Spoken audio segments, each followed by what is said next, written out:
Hello friends, अब तो धीरे धीरे आप पढ़ना भी सीख गए हैं और धीरे धीरे आप पढ़ भी रहे होंगे और हमें उम्मीद भी है कि आपकी धीरे धीरे अब नोट्स भी बन रही होगी। तो नोट्स भी बनाते जाइए, पढ़ते भी जाइए और जो डाउट है वो आप ग्रुप में पूछते भी जाइए, इससे आपको क्लियर चाहिए। ठीक है, तो अभी तो मान लीजिए सिविल वालों का स्ट्रक्चर मैकेनिक्स चल रहा है, सोम चल रहा है, लेकिन उनका जल्दी हाइड्रोलिक स्टार्ट कर देंगे और मैकेनिकल वालों का तो चलता रहेगा। तो हम लोग पिछली क्लास में पढ़े थे कि तनाव प्रतिबल, संपीड़न प्रतिबल, नमन प्रतिबल, सीधे प्रतिबल, उसके बाद फाइनली तीसरा हम लोग को पढ़ना रह गया था कर्तन प्रतिबल। तो तीसरा नंबर में हम पढ़ेंगे कि कर्तन प्रतिबल किसको कहते हैं। Shear stress. अब देखिए शियर स्ट्रेस क्या होता है। शियर की बातें मैंने बता रखी है, आपको याद होगा जब हम लोग दो प्लेट को रिवेट से जोड़े थे तो उस समय उसको तोड़ा गया था, आपको याद है? आपको याद होना चाहिए कि ये हमारा रिवेट से जोड़ा गया था दोनों प्लेटों को और यह बल लगा करके इस रिवेट को तोड़ा गया था। तो कर्तन प्रतिबल, कर्तन की क्रिया आप समझ पाते हैं, आपको बताया भी जा चुका है कि जहां दो पार्ट्स स्लाइड के केस में होते हैं वो शियरिंग का केस होता है। और यहाँ पर जब प्लेट टूटा था, रिवेट टूटा था, तो वही भार क्या था? कर्तन भार था।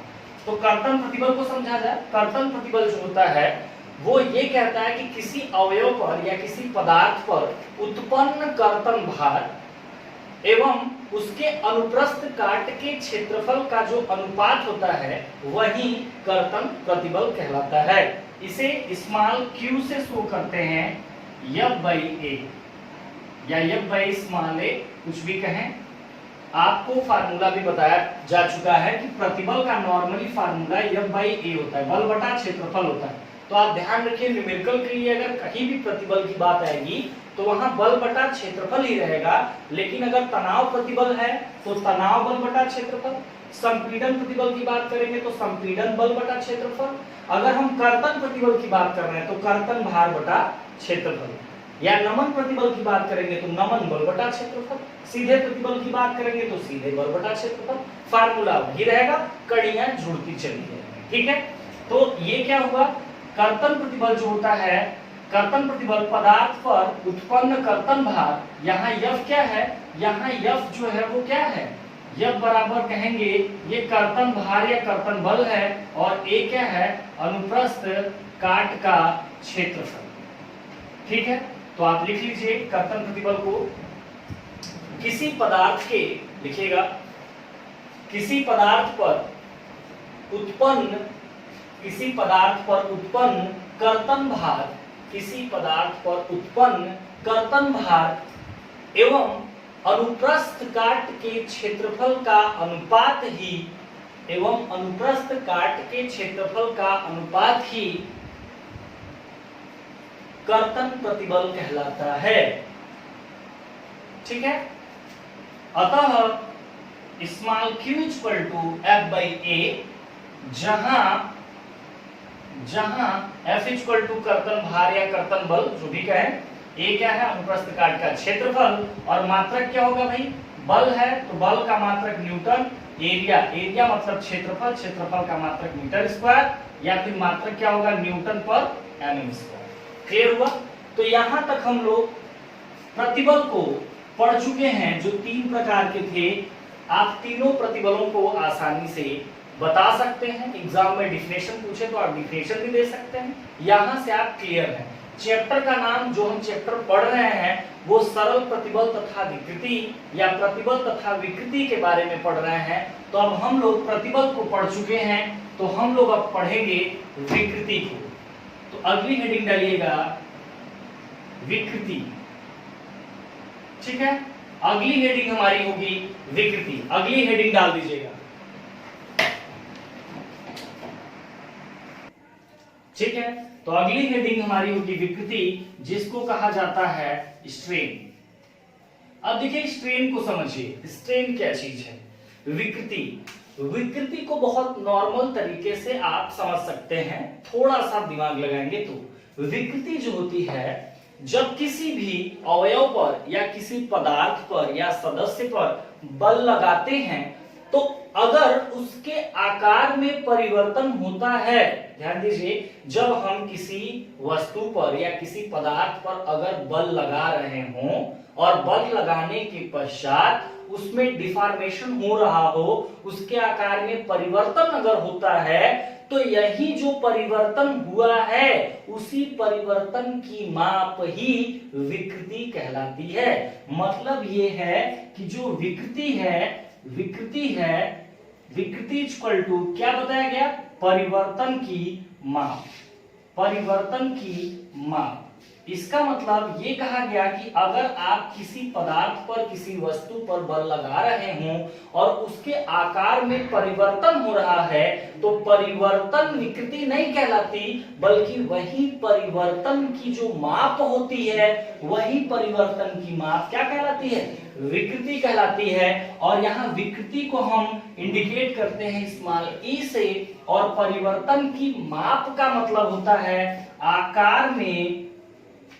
आकार में हुआ परिवर्तन, आकार में हुआ परिवर्तन बटा के प्रारंभिक आकार। ठीक है भाई, इसका मतलब ये है कि हमने बताया कि विकृति क्या है। विकृति का मतलब ये है कि जैसे मान लीजिए एक हमारा कोई मेंबर है, यहां से फिक्स है और यहां से हम इसको बल लगा के अगर खींचते हैं तो यहां से इसकी लंबाई मान लीजिए 10 मीटर थी, और जब हमने इसको खींचा तो हमने देखा कि ये 1 mm क्या है, 1 मीटर, 1 mm नहीं 1 मीटर मान लेते हैं कि 1 मीटर क्या हुआ, इसमें परिवर्तन होता है। तो हमने क्या कहा, हमने ये नहीं कहा कि ये परिवर्तन विकृति है, बल्कि हमने क्या कहा कि इसमें जो परिवर्तन की माप होगी वही हमारी क्या होगी, विकृति होगी। तो ये क्लियर हुआ कि जब किसी पदार्थ पर बल लगाया जाता है या वस्तु पर या पिंड पर बल लगाया जाता है तो उसमें परिवर्तन होता है, और यह परिवर्तन की माप क्या कहलाती है, विकृति कहलाती है। मतलब कह सकते हैं कि विकृति इक्वल टू क्या है, परिवर्तन की माप है, और परिवर्तन की माप का मतलब क्या है, आकार में हुआ परिवर्तन बटा के प्रारंभिक आकार। इसे स्मॉल ई से डिनोट करते हैं। अब बात बचती है मात्रक की, यूनिट की। तो मात्रक की बात करें तो दोनों क्या है, दोनों एक ही साइज की बात है। जैसे यहां देखिए, अगर यह आकार में कितना हुआ परिवर्तन, 1 मीटर का, और अगर फार्मूले से रखें तो यहां क्या होगा, E इक्वल टू आकार में कितना परिवर्तन हो रहा है, 1 मीटर का, और उसके बाद प्रारंभिक आकार कितना है, 10 मीटर है। तो इसका मतलब ये है कि विकृति का कोई भी मात्रक नहीं होता, ऊपर और नीचे सेम यूनिट प्राप्त होती है, जिनकी वजह से विकृति का कोई भी मात्रक नहीं होता। तो विकृति में लिखिएगा, नोट करिएगा विकृति में कि जब किसी पदार्थ पर बल लगाया जाता है, जब किसी पदार्थ पर बल लगाया जाता है तो उसके आकार में परिवर्तन होता है। तो यदि उसके आकार में परिवर्तन होता है तो यही परिवर्तन की माप विकृति कहलाती है, यही परिवर्तन की माप विकृति कहलाती है। अतः विकृति इक्वल टू परिवर्तन की माप, अतः विकृति इक्वल टू परिवर्तन की माप, या स्मॉल ई इक्वल टू आकार में हुआ परिवर्तन बटा के प्रारंभिक आकार। आप यहां तक नोट करेंगे, और नीचे अगर आपको लिखना है तो आप लिख सकते हैं कि इसका कोई भी मात्रक नहीं होता है। ठीक है, आप इतनी बातें स्ट्रेन में लिख सकते हैं। स्ट्रेन को पूछा जाता है आपके एग्जाम में, इनकी डिफिनेशन पूछी जाती है, तो आपको ध्यान में रखना होगा। ठीक है, अब इसके आगे हम लोग चलेंगे कि टाइप्स ऑफ स्ट्रेन। अब हम लोग विकृति के प्रकार पढ़ेंगे। तो इसका मतलब ये है टाइप्स ऑफ स्ट्रेन, विकृति के प्रकार। ठीक है, तो विकृति के प्रकार में हेडिंग डालने के बाद आप लिखेंगे यह निम्न प्रकार के होते हैं, यह निम्न प्रकार के होते हैं। नंबर 1 लीनियर, या इसी को कहा जाता है प्राइमरी, या इसी को कहा जाता है नॉर्मल, या इसी को कहा जाता है लॉन्गिट्यूडिनल,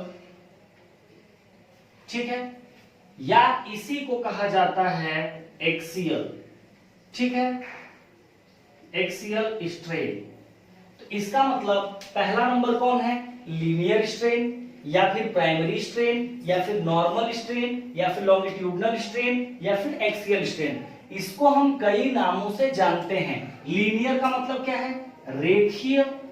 इसका मतलब कि पहला नंबर जो विकृति है उसको रेखीय विकृति कह सकते हैं। प्राइमरी का मतलब प्राथमिक विकृति कहा जा सकता है। नॉर्मल का मतलब सरल विकृति कहा जाता है, या फिर इसी को लॉन्गिट्यूडिनल मतलब अनुदैर्ध्य विकृति कहा जा सकता है, अनुदैर्ध्य विकृति, या फिर एक्सियल स्ट्रेन का मतलब इसको अक्षीय विकृति कहा जा सकता है। इसका मतलब पहले का आपको नाम कई नामों से इनको जाना जाता है, चाहे आप लीनियर स्ट्रेन कहिए, प्राइमरी स्ट्रेन कहिए, नॉर्मल स्ट्रेन कहिए, लॉन्गिट्यूडिनल कहिए, एक्सियल स्ट्रेन कहिए, बात वही है।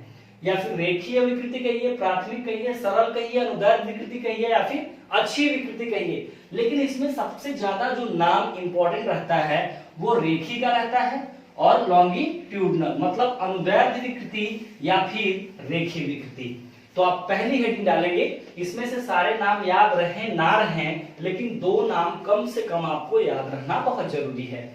और इस स्ट्रेन को समझने के लिए एक छोटा सा एग्जांपल हम लेते हैं, जिनसे आपको आसानी से समझ में आ सकता है। मैं इधर बना रहा हूं, यहां पर देखिए एक हमारा कोई बार है, जिसको आप थोड़ा टेक्निकल वर्ड यूज कर रहे हैं, बार। तो आप जानते ही होंगे, रॉड को जानते ही हैं, इसका मतलब क्या होता है, छड़ होता है।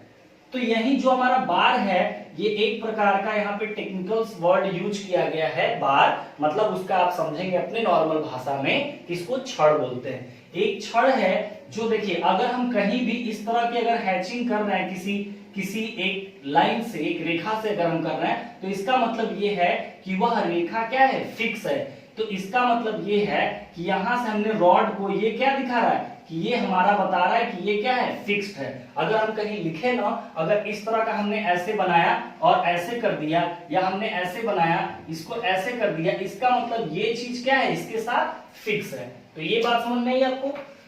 तो यहां से हम लोग रेखीय विकृति या अनुदैर्ध्य विकृति, जो हमारी विकृति के प्रकार हैं, पहला नंबर जो पढ़ रहे हैं, उसको हम लोग एक डायग्राम से अच्छी तरीके से समझ सकते हैं। तो यहाँ पे हमारा क्या है, एक छड़ है जिसको टेक्निकल टर्म में बार बोला जाता है। ऊपरी सिरा इसका फिक्स कर दिया गया है, और इसकी प्राथमिक शुरुआत में हमने मान लिया कि इसकी लंबाई कितनी है, L है। लेकिन जब इस पर अगर हम बल लगा के F खींचें, अगर इस पर F लोड देकर अगर इसको हम टेंसाइल फोर्स लगा के खींचते हैं, तो हम देखते हैं कि मान लीजिए इसमें थोड़ा सा डिफॉर्मेशन हो रहा है, थोड़ा सा परिवर्तन होता है, और वह परिवर्तन डेल्टा L माने।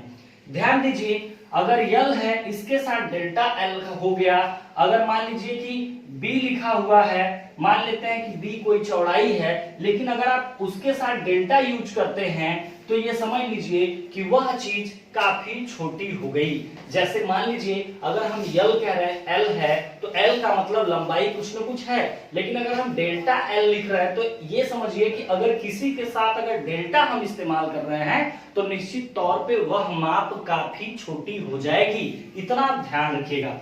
तो इसका मतलब ये L लंबाई का बार है जो ऊपर फिक्स किया गया है, लेकिन जब हम नीचे से F बल लगा के उसको खींचते हैं तो हम देखते हैं कि उसमें परिवर्तन करने की क्षमता है। तो कितना परिवर्तन किया भाई, डेल्टा L। डेल्टा L का मतलब क्या हुआ कि L तो कुछ लंबाई थी, लेकिन डेल्टा L इस लंबाई की तुलना में बहुत कम है, क्योंकि उसके पीछे क्या लगाया गया है, डेल्टा लगाया गया है। समझ में आई बात। तो कहीं भी डेल्टा लगाया गया हो तो आप समझ लीजिएगा कि वह माप या वह लंबाई, वह चौड़ाई, वह गहराई बहुत कम होगी। तो यहां से उस बार को हमने फिक्स किया। फिक्स करने के बाद यहां से अगर हम F बल लगा के खींचते हैं, डेल्टा L परिवर्तन होता है। तो यहां पर अगर आपसे विकृति निकालने की बात की जाए तो यहाँ पर कितनी विकृति होगी, तो इसका मतलब हम यहाँ देखिए विकृति को ई से लिखते हैं और लीनियर को भी स्मॉल ई से ही डिनोट करते हैं। तो इसका मतलब ये है कि विकृति का हमने फार्मूला बताया था आपको कि आकार में हुआ परिवर्तन बटा के प्रारंभिक आकार, यही है फार्मूला हमारा। इसका मतलब ये है कि यहाँ अगर हमको विकृति निकालना हो तो आकार में हुआ परिवर्तन, कितना परिवर्तन हुआ है, डेल्टा एल, और प्रारंभिक आकार, तो प्रारंभिक आकार कितना है, एल। इसका मतलब लीनियर स्ट्रेन जो हमें मिलती है वो डेल्टा एल बाई एल मिलती है। लीनियर स्ट्रेन रेखीय विकृति क्यों कहते हैं, क्योंकि यह लंबाई की दिशा में ही घटता बढ़ता है। तो इसका मतलब कि इसको हम लोग रेखीय या अनुदैर्ध्य विकृति कहते हैं। और मतलब क्या था, हमने एक छड़ लिया, छड़ को एक सिरे से हमने खींचा तो हमने देखा कि डेल्टा एल लंबाई उसमें क्या करती है, इंक्रीज हो जाती है, डेल्टा एल लंबाई डिफॉर्मेट हो जाती है, सॉरी डिफॉर्मेशन में आ जाती है, या डेल्टा एल लंबाई परिवर्तन हो जाती है। तो यहां से हमने देखा कि विकृति कितना मिलेगी, तो आकार में हुआ परिवर्तन बटा के प्रारंभिक आकार, मतलब एल। मात्रक तो विकृति का होता नहीं, क्योंकि लंबाई बटा लंबाई अगर दोनों मीटर में है तो कैंसिल हो जाएंगे, सेमी में है तो कैंसिल हो जाएंगे, या किसी भी यूनिट में है तो कैंसिल हो जाएंगे। तो यहां से आप लीनियर स्ट्रेन में ये पहले आप डायग्राम बनाएंगे और डायग्राम बनाने के बाद नीचे लिखेंगे और नीचे लिखिएगा, लिख लीजिए, फिर इस डायग्राम को यहाँ पे लाके सेट कर दीजिएगा। राइट साइड में हमेशा डायग्राम आपको बनाना है। तो लीनियर स्ट्रेन में लिखिएगा, लीनियर स्ट्रेन में आपको लिखना है, पहले इसको बना लीजिए आप राइट साइड में, फिर आपको लिखवा देते हैं, ठीक है। देखिए मैंने सब कुछ फिर से मिटा दिया है लॉन्गिट्यूडिनल स्ट्रेन में, इसलिए सब मिटा दिया कि आपको केवल बस इस पे फोकस करना है। चूंकि इस पे बहुत सारे नाम हो गए आपके लिए तो दिक्कत हो सकती है, हालांकि लिखने के लिए डायग्राम आपने बना लिया है, तो आप दो नाम इसको जानेंगे जिससे आपको जानकारी रहे, यही नाम ज्यादा आपसे पूछा जाता है, एक लॉन्गिट्यूडिनल या एक्सियल, अच्छी या अनुदैर्ध्य विकृति। इसमें हमने समझ लिया, तो इसमें आप लिखिएगा कि चित्रानुसार F बल लगाकर उसकी लंबाई की दिशा में खींचते हैं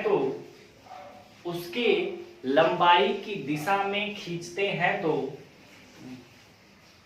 डेल्टा एल परिवर्तन होता है।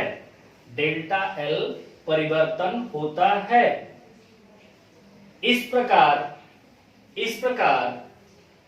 अनुदैर्ध्य विकृति को किससे लिखते हैं, ई से। इसको ई से भी डिनोट करते हैं, लेकिन और ज्यादा क्लियर करने के लिए ई एल का मतलब क्या हुआ भाई, ई का मतलब विकृति हुआ, कौन सी विकृति, लॉन्गिट्यूडिनल, है ना, लॉन्गिट्यूडिनल। तो ई एल इक्वल टू कितना परिवर्तन हुआ, डेल्टा एल बाई एल। अतः या longitudinal strain E L equal to delta L by L. Unit तो होगा नहीं, ठीक है, यूनिट तो होगा नहीं इसका, तो ये आप नोट कर लीजिए। इसको नोट करने के बाद अब आज वाला जो क्लास हम विकृति टाइप्स ऑफ स्ट्रेन स्टार्ट किए हैं, पहली स्ट्रेन हम लोगों ने पढ़ा है। जब भी हम अगली वीडियो में मिलेंगे तो पहली हम लोग स्ट्रेन पढ़ चुके हैं, टाइप्स ऑफ स्ट्रेन में पहली स्ट्रेन हम लोग पढ़ चुके हैं। सेम इसके आगे हम लोग दूसरी स्ट्रेन पे बात करेंगे, ठीक है। Thank you.